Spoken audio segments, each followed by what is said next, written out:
நீங்கள் பார்த்து கொண்டிருப்பது உங்கள் ஜாஷ்வா டிவி. சகல ஜனங்களுக்கும் நற்செய்தி.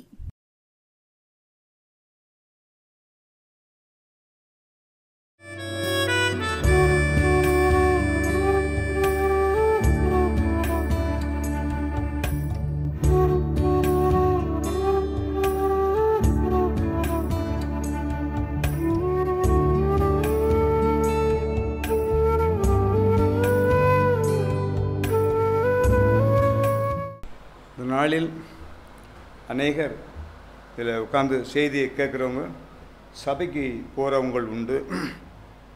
இன்னும் ரட்சிப்பு அனுபவம் இல்லாதபடி சபைக்கு போகாத அநேக நண்பர்கள் உண்டு. உண்மைதான். நாம் இலவசமான ரட்சிப்பை தேவ சமூகத்தில் பெற்றுக்கொண்டேன். காசோ பணமோ செலவழிக்கல. ஆண்டோடைய அன்பு மேலானது. அநேக ஊழியர்கள் மூலமாக, தீர்க்கதரிசி மூலமாக இந்த வார்த்தைகளை கேட்டேன். கர்த்தருடைய வார்த்தை, அவருடைய வரலாறு, அவருடைய பிறப்பு, இயேசு கிறிஸ்துடைய பிறப்பு, வளர்ப்பு, மரணம், உயிர்த்தெழுதல், இந்த நாளும் நம்மளோடு ஜீவித்திருக்கின்றார் என்ற அருமையான அந்த சாட்சி, வல்லமையுள்ள பரிசுத்த வேதாகமத்தை நான் நம்புகின்றேன். ஆகையால் என்னுடைய வாழ்க்கையில் ஒரு நல்ல சமாதானத்தை தேவன் தந்திருக்கின்றார். இதை பார்க்கின்ற ஒவ்வொரு விசுவாச குடும்பங்கள் உண்டு. அநேகரை கர்த்தருக்குள்ளாக ஆதாயப்படுத்துங்கள். அடுத்த சபை விசுவாசியை உங்கள் சபைக்கு கூட்டு போகாதீங்க. வீட்டு கூட்டம் கூட இன்னொரு சபை விசுவாசியை வச்சு வைக்காதீங்க. அது போகும்போது இருக்கிறது பிறக்கிட்டு போயிடும். தப்பு. உங்கள் ஊழியக்காரர், கர்த்தருக்கு அடுத்து உங்களுக்கு உத்தரவாதி கர்த்தர் தான். அதுக்கு அடுத்து வந்து ஊழியக்காரங்க தான். ஊழியக்காரனுடைய கரத்தில் நீங்கள் அடங்கிருங்க. அவங்க சொல்கிறத கேளுங்க. பிரயோஜனமாக இருக்கும், மகிமையாக இருக்கும். தேவத்திட்டம் உங்களுடைய வாழ்க்கையிலே நிறைவேறும். இல்லை ஊழியரை விட நல்ல நிலைக்கு வரணும், ஊழியர் மாதிரி நான் வரணும்னு விரும்புகிறீங்கன்னா பைபிள் காலேஜ் போங்க. ஒரு வருஷம் கோர்ஸ் இருக்குது. அந்த மாதிரி நீங்கள் எத்தனையோ இடத்துல, மெட்ராஸில் இருக்குது, மதுரையில் இருக்குது, பல இடங்களில் இருக்குது.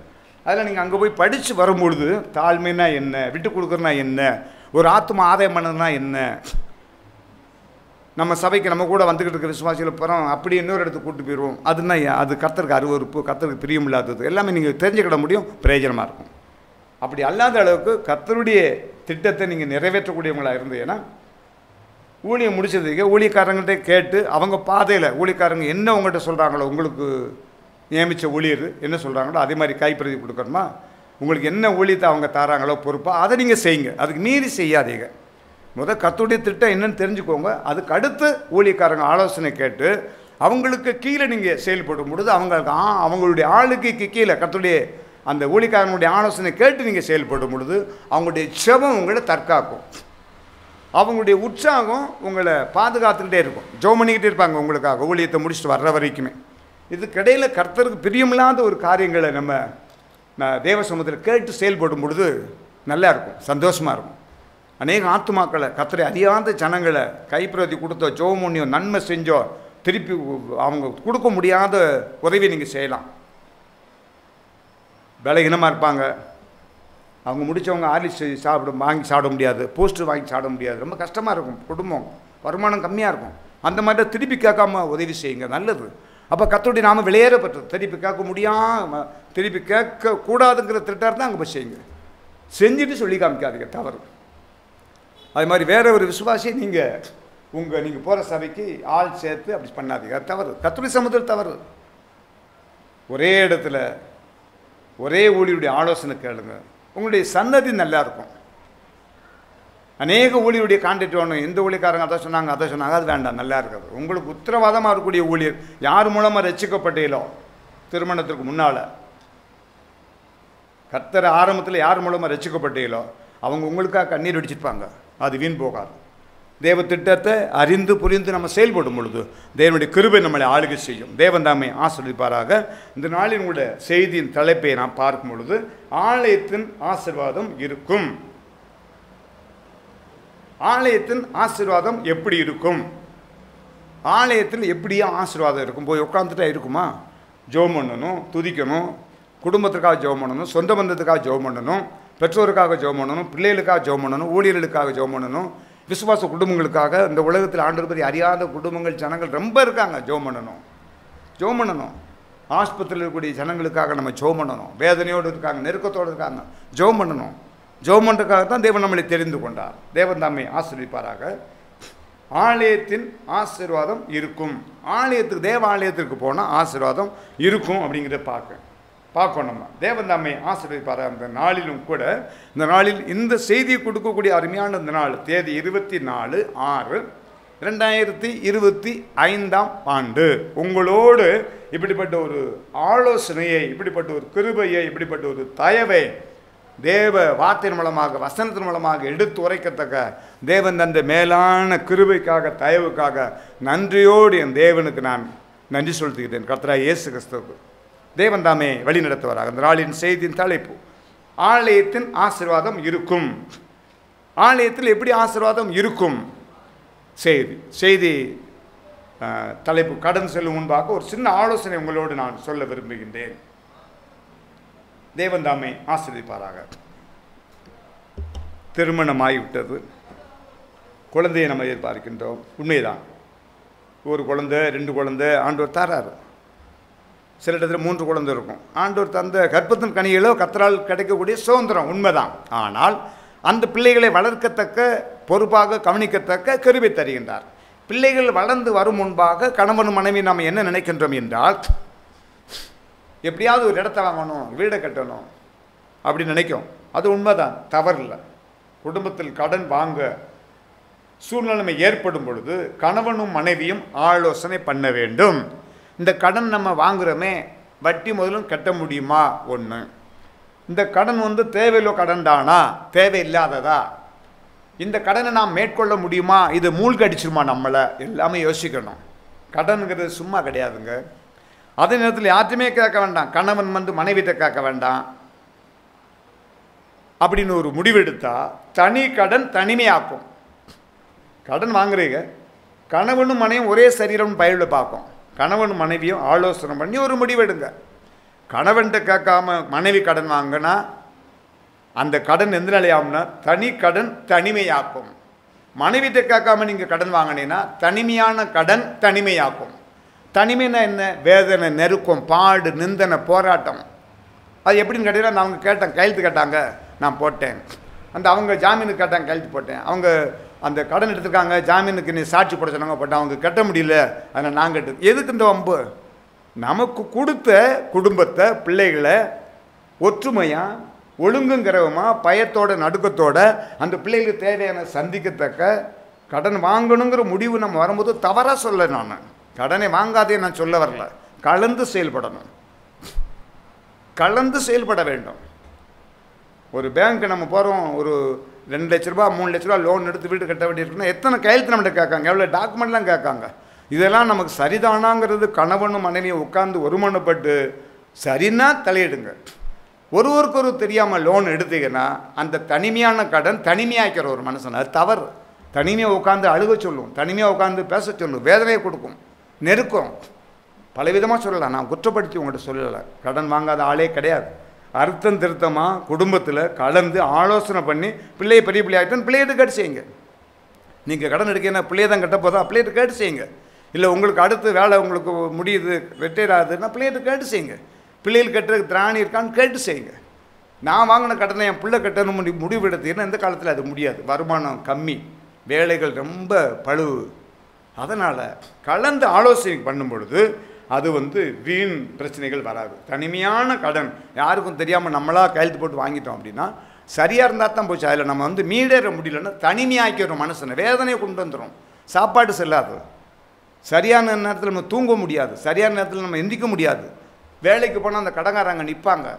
இதில் எவ்வளோ பிரச்சனைலாம் ஓடி எதிலெல்லாம் போய் முடிஞ்சிருது பாருங்கள், நினச்சி பாருங்கள். இந்த ஒரு கடன் அப்படிங்கிற 3 எழுத்துனால நம்முடைய வாழ்க்கையே கேள்விக்குறியாயிரும்.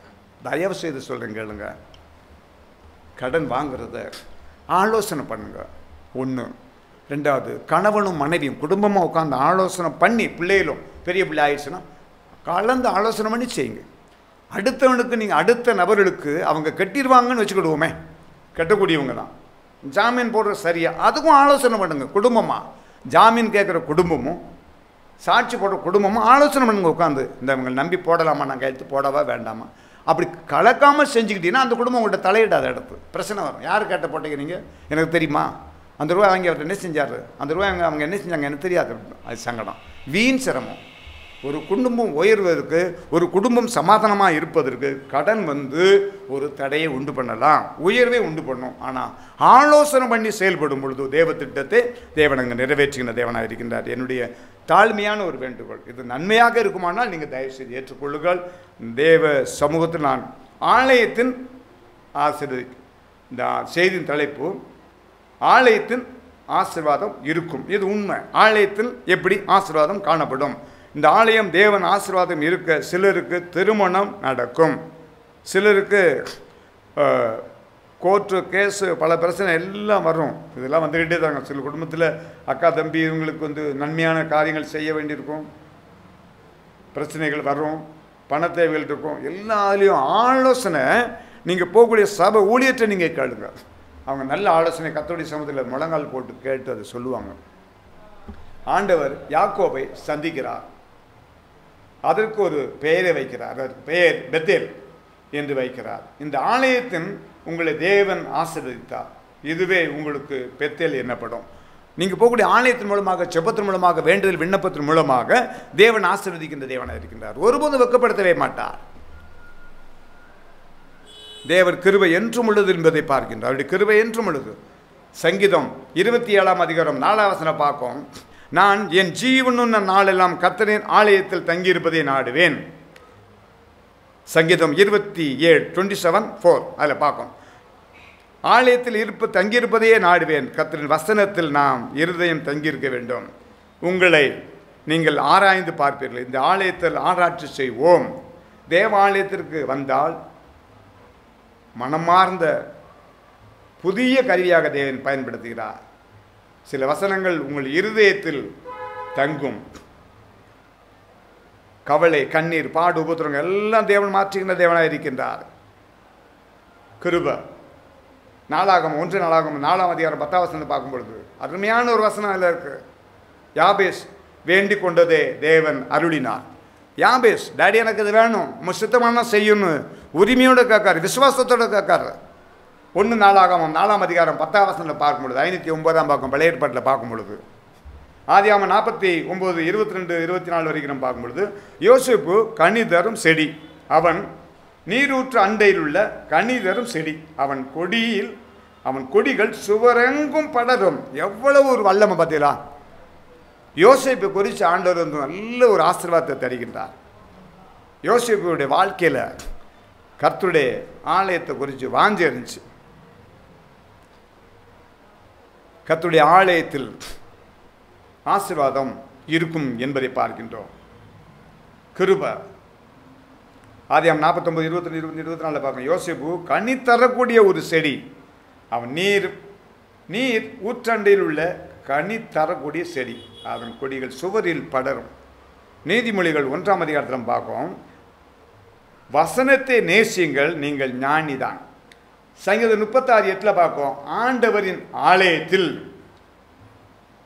பேரின்ப நதி இருக்கும், பேரின்ப நதியாய் உன் ஆத்மா திருப்தியாய் இருக்கும் என்பதை பார்க்கின்றோம். அவருடைய ஆத்மா திருப்தியா, அந்த மனுஷனுடைய ஆத்மா தேவன் திருப்திப்படுத்துகிறார் என்பதை பார்க்கின்றோம். கிருபை, பேரின்ப நதி, சபை, ஆலயத்தை குறித்த ஒரு வாஞ்சை. ஆலயத்தில் ஆசீர்வாதம் இருக்கும் கண்டிப்பாக.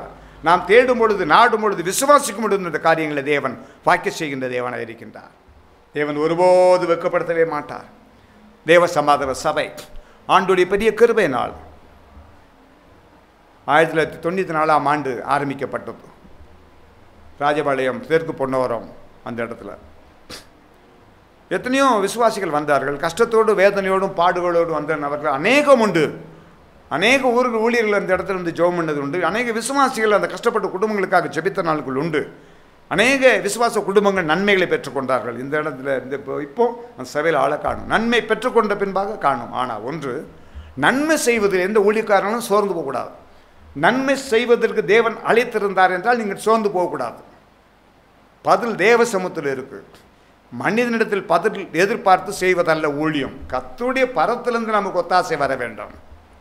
மனுஷன் ஒன்றுமே செய்ய முடியாது, கூட்ட முடியாது, குறைக்க முடியாது. ஆலயத்தில் ஆசீர்வாதம் இருக்கும். சங்கீதம் 135 1-2 பார்ப்போம். நம்முடைய தேவனின் ஆலய பிரகாரங்களில் யோனோக்கு தேவனை துதிக்கும் ஒரு மனிதன், ஆசீர்வாதத்திற்கு பாத்திரமா உள்ளவர் யோனோக்கு. யோனோக்குடைய வாழ்க்கையை பார்க்கும் பொழுது சஞ்சரித்தே கொண்டே இருந்தார் தேவனோடு. யோனோக்கு அவருடைய வாழ்க்கை மிக மிக மிக ஒரு எடுத்துக்காட்டான வாழ்க்கை.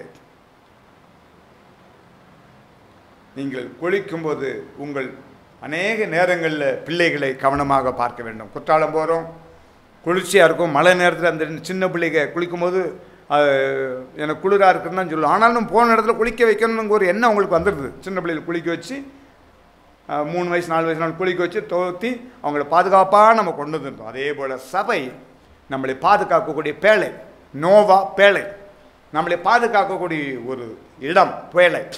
அந்த நோவா பேழையில் எல்லாமே இருந்தது. மீறக்கூடிய சிங்கங்கள் இருந்தது, அமைதியாக இருக்கக்கூடிய மிருகங்கள் இருந்தது. எல்லாம் அதோடைய வேலை கதைகளை காமிக்கவில்லை. ஏனென்றால் கர்த்தருடைய திட்டம் அப்படியாக காணப்பட்டது. கர்த்தருடைய திட்டம் அது அங்கு காணப்பட்டபடினால் எந்த ஒரு மீறுதலும் அந்த நோவா பேழையில் காணப்படவில்லை. பிள்ளைகளை நாம் எப்படியாக அதை பராமரிக்கின்றோமோ அதே போல் சபைக்கு வரும்பொழுது தேவன் நம்மளை ஒவ்வொருவரையும் யாருக்கு என்ன வேண்டும், எப்படிப்பட்ட வார்த்தை வேண்டும், எப்படிப்பட்ட பாதுகாப்பு வேண்டும் என்பதை பரத்திலிருந்து ஒத்தாசையை அனுப்புகிறார். ஜெபிக்கின்றோம், ஜெபியுங்கள், தேவ திட்டத்தை தேவன் நிறைவேற்றுவார். தேவன் ஒருபோது வெட்கப்படுத்தவே மாட்டார், ஒருவரையுமே வெட்கப்படுத்த மாட்டார். ஏனென்றால் உன்னுடைய வேண்டுதலுக்கு விண்ணப்பத்திற்கும் அதிகமாக அதிகமாக அதிகமாக செய்வேன் என்று சொன்ன தேவன் அதிகமாக செய்கின்ற தேவனாக இருக்கின்றார். ஒருபோதும் தேவன் வெட்கப்படுத்த மாட்டார். சின்ன பிள்ளைகளை நாம் எப்படி நம்ம கொண்டு செலுத்துகிறோம்? அவங்களை பள்ளு தேய்க்க சொல்கிறோம். பள்ளு தேய்க்க சின்ன பிள்ளை, நான் சொல்ல ஒரு 4 வயசுக்குள்ளே உள்ள பிள்ளைகளை சொல்கிறேன்.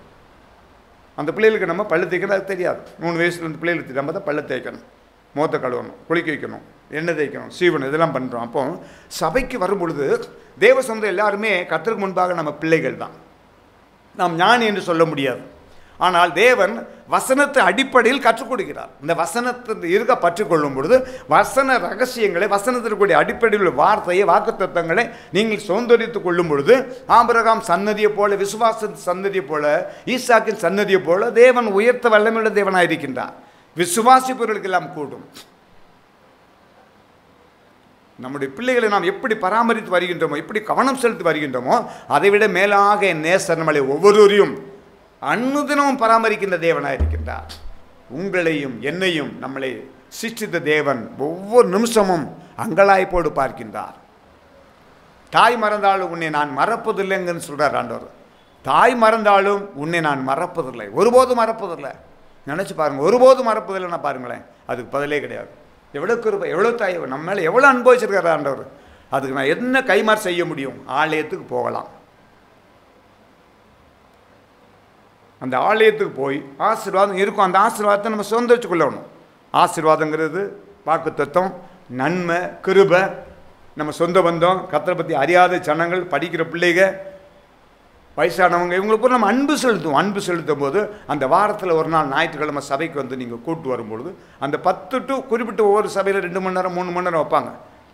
அந்த நேரம் வந்து அவங்களுக்கு செய்தி தொடப்படும். அந்த ஆறுதலான வார்த்தை அவங்களுக்கு தொடப்படும்.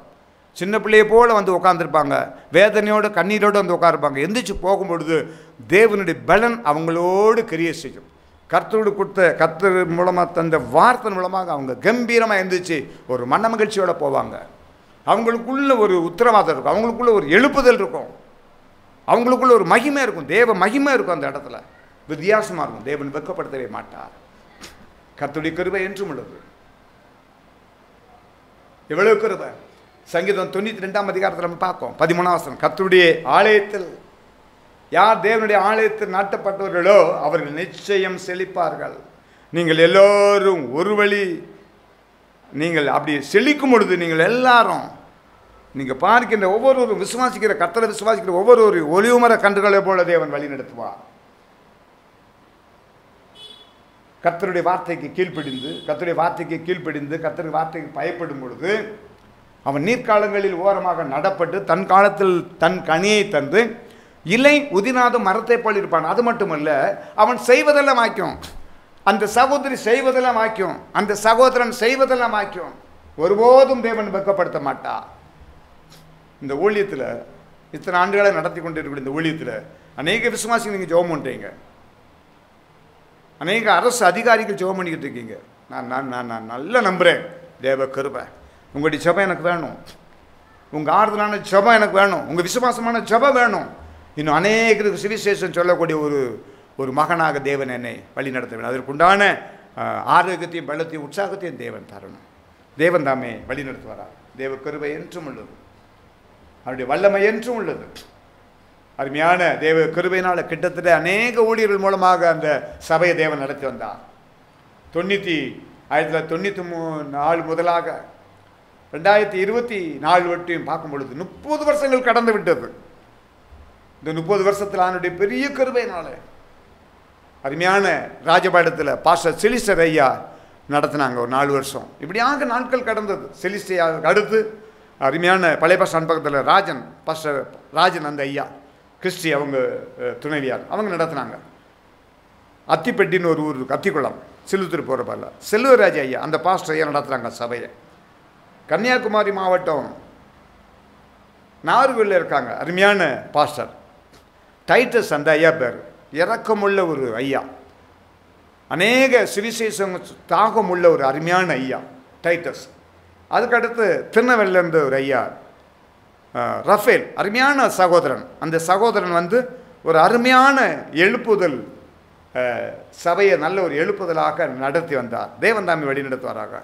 அந்த சகோதரன் எங்கே இருந்தாலும் அந்த சகோதரனுடைய அருமையான அந்த ஊழியர் சகோதரனுடைய வாழ்க்கை ஊழியங்கள் பெருகத்தக்க நாம் ஜெபிக்கும் பொழுது தேவன் காரியங்களை வாய்க்க செய்வார். சிலுத்தூரில் பவுன்ராஜ் மேரி அவர்கள் ஊழியம் பண்ணாங்க, சபையை நடத்தினாங்க. பிரயோஜனமாக இருந்துச்சு. அவங்க மூலமாக சத்தியத்தை விதைச்சாங்க, எங்களுக்கு பிரயோஜனமாக இருக்குது. பர்ஜன் சாம், அருமையான கேரளா ஸ்டேட் பர்ஜன் சாம் ஒரு சகோதரன் செய்தி கொடுத்தார். ஊழியருக்கு அர்ப்பணித்தவர்கள் கொடுத்தார்கள். மிக மிக மிக அநேகருடைய வார்த்தைகள் எங்களுக்கு தொடப்பட்டுச்சு. அநேகருடைய வார்த்தை எங்களுக்கு வழிகாட்டியாக, என்ன வேதத்தில் ஒவ்வொரு முத்துக்களும் எங்களுக்கு வழிகாட்டியாக காணப்பட்டது. தேவ கிருபை என்றும் உள்ளது. அது மட்டுமல்ல, தூத்துக்குடி ஊர்லேருந்து அருமையான பொம்பமேரி அம்மாள் அவர்கள் செய்தி கொடுத்தார்கள் சபையில். அதற்கடுத்து ராஜா என்று சொல்லக்கூடிய ஒரு அருமையான பாஸ்டர். தேவ கிருபை என்றும் உள்ளது. பொம்மைமேரி அவர்களுடைய மகன், அதுபோல் பொம்மைமேரி அவருடைய சகோதரியுடைய மகன் தான் பாஸ்டர் ராஜா, தூத்துக்குள்ளே தான் இருக்காங்க. இவருடைய ஒவ்வொரு ஊழியங்களையும் தேவன் சீரும் சிறப்புமாக அவருடைய கண்ணீரின் பள்ளத்தாக்கை அநேக விசுவாசிகள் கர்த்தருக்குள்ளாக வேரூன்றி நிற்கக்கூடிய அந்த வார்த்தை உலகமெங்கும் தேசமெங்கும் போகத்தக்க ஒவ்வொருவரையும் எழும்பி பிரகாசிக்கத்தக்க தேவன் பலன் தந்தார். நிச்சயமாக நீங்களும் ஒவ்வொருவரும் இதை பார்க்கக்கூடிய ஒவ்வொரு பிள்ளைகளும் ஆலயத்தில் ஆசீர்வாதம் இருக்கும் என்ற விசுவாசத்தோடு நீங்கள் தேவ ஆலயத்தை செல்லும் பொழுது சமாதானம், கிருபை, பாதுகாப்பு உங்கள் தேவையிலே தேவன் சந்திக்கின்ற தேவனாக இருக்கின்றார். தேவன் தாமே உங்களை ஒவ்வொருவரையும் அவருடைய கிருபைக்குள்ளாக வழி நடத்துவாராக. ஆமேன், ஆமேன்.